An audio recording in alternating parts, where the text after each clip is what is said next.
Aujourd'hui je vais vous apprendre un classique de la magie, ça s'appelle la canne. Salut à tous, c'est Magie. Aujourd'hui on se retrouve pour une nouvelle vidéo et donc aujourd'hui on se retrouve pour une vidéo d'un tour de magie avec des cartes. Donc là je vais vous présenter un Akan, any card at any number. Donc vous pourrez traduire ça en français par n'importe quelle carte à n'importe quel nombre. Pour ceux qui n'auraient toujours pas compris, en gros c'est le spectateur choisit une carte et ensuite il dit un nombre et sa carte se trouve à cette place-ci dans le paquet. En fait il y a plein de Akan différents qui existent et moi aujourd'hui je vais vous apprendre l'un des plus faciles. Voilà, donc il n'y a pas besoin de beaucoup de techniques et pourtant le tour est quand même assez bluffant si en face on n'a pas un magicien bien sûr. D'ailleurs pour ceux qui ne sauraient pas, donc ceux qui sont arrivés depuis environ 3 mois sur la chaîne, j'ai un concept qui s'appelle l'abonné du mois où chaque mois je présente un abonné créateur de vidéos sur YouTube au hasard, voilà je le présente. Et donc je vais ressortir de temps en temps des vidéos comme ça. Donc pour ceux qui voudraient participer, donc vouloir se présenter à la chaîne, il n'y a qu'à s'abonner, mettre un commentaire en disant je participe. Donc du coup on aura d'abord la démonstration de la canne et juste après je vous l'expliquerai. Si t'es nouveau sur la chaîne, moi c'est Magie, je fais des vidéos de magie toutes les semaines et une semaine sur 3 je fais une vidéo de autre chose, ça peut être n'importe quoi. J'essaie d'être le plus proche de ma communauté, donc si tout ça plaît n'hésite pas à t'abonner et à mettre la cloche, c'est très important pour recevoir les notifications. Enfin bref, trêve de blabla et on se retrouve directement pour le tour. Donc pour ce tour, je vais utiliser le paquet Optrix. Donc pour ceux qui veulent voir quand est-ce que je l'ai ouvert ce paquet, vous pouvez voir dans le X, ça affiche juste maintenant en haut à droite de votre écran. Donc c'est un jeu de cartes vraiment magnifique. Donc là, il y a quelques cartes truquées, donc je vais les enlever. Voilà, et puis il est rangé, donc je vais juste le mélanger et je reviens juste après. Voilà, donc maintenant tout est parfait, on va pouvoir commencer le tour.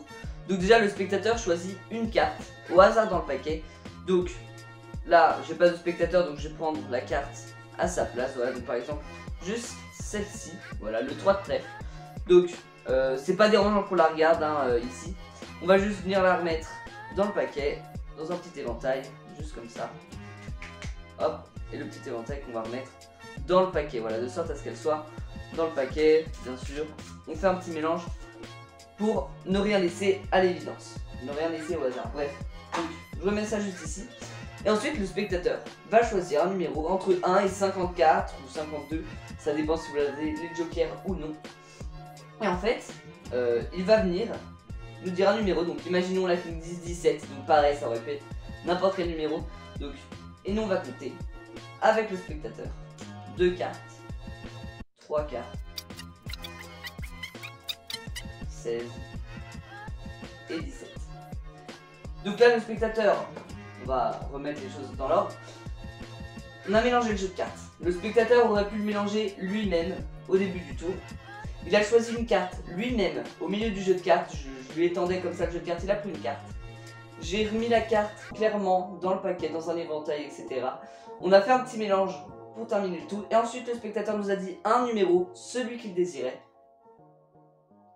Et ce serait quand même un sacré hasard qu'on tombe exactement sur la carte que le spectateur a choisi. Et donc je vais dès maintenant vous expliquer ce petit tour, vous allez voir, c'est pas si dur que ça.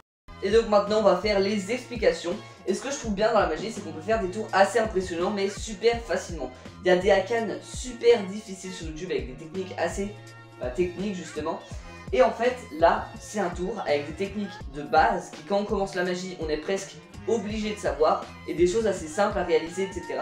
Il faudra juste bien savoir parler au spectateur pour qu'il croie tout ce que vous dites. Et en fait, tout va être dans votre parole, ce que vous allez dire au spectateur, et c'est ça qui va faire qu'il va vous crier ou non. Et donc là, tout repose sur le fait qu'on ne va pas réellement perdre la carte du spectateur dans le paquet. Donc déjà, j'ai pas du tout menti quand le paquet n'était pas truqué. J'ai pas du tout menti quand j'ai dit qu'il était bien mélangé, voilà, donc vraiment vous pouvez le faire mélanger par votre spectateur. Et je n'ai pas menti non plus quand le spectateur prenait une carte complètement au hasard dans le paquet. Donc une fois qu'il a pris sa carte, le spectateur, et bien vous allez la retourner en mine que ce n'est pas dérangeant, et puis si c'est vrai, ce n'est pas dérangeant du tout pour le tour. Et ensuite là votre but ça va être juste de faire un contrôle. Donc tous les magiciens en ont pris un plus compliqué ou pas. Donc le mien personnellement c'est celui-ci, c'est-à-dire que on prend le 2 de trèfle, on le retourne, on le met dans l'éventail, juste ici, hop, on le remet dans le paquet, et malgré toutes ces manipulations, le 2 de trèfle est resté au-dessus. Donc si vous voulez apprendre ce contrôle, la vidéo s'affiche maintenant dans le petit i. Mais avant d'aller voir, restez jusqu'à la fin de cette vidéo. Et donc après avoir fait n'importe quel contrôle que vous vouliez, vous pourriez alors faire un petit mélange français, truqué du coup, parce qu'en fait en faisant le mélange français, automatiquement vous allez prendre avec votre pouce la première carte. C'est rare qu'on mette un gros paquet dès le début. Donc vous allez prendre la première carte. La première carte, on s'en rappelle, hein, grâce à notre contrôle, c'est la carte du spectateur. Et du coup, en ramenant les cartes par-dessus petit à petit, c'est là qu'on va faire en sorte que la carte arrive en dessous. Et notre but, c'est qu'elle soit en dessous. Donc si vous connaissez un contrôle qui la ramène directement en dessous, j'en connais, mais au moins on a pu faire caler notre petit mélange. Donc pas besoin de faire plein de mélanges, ça va juste embrouiller le spectateur. On pourrait faire un mélange américain, ça marcherait aussi parce qu'on pourrait laisser la carte en dessous, mais on va pas le faire. Et donc du coup maintenant qu'on a la carte en dessous, là vous allez me dire qu'elle est en première position. Mais en réalité on va faire en sorte qu'elle soit dans n'importe quelle position du jeu de cartes. Et donc comment on va faire ça? Et ben en fait on va juste prendre notre main comme ceci et décaler le reste du jeu de cartes par rapport à la carte du spectateur. Juste comme ceci, je sais pas si vous voyez bien. On va juste décaler tout ça comme ça, ce qui va faire que on pourra prendre les cartes une à une sans que le spectateur ne se doute que sa carte est en réalité encore ici. Et quand on arrive à sa bonne carte, donc là par exemple on a 3, 4, imaginons qu'il ait choisi 6, 5, et la sixième on va prendre sa carte qui est juste ici. Voilà, donc tout est une question de point de vue dans cette dernière étape du tour de magie. Et donc voilà pour ce hack assez simple et qui pourtant est assez impressionnant.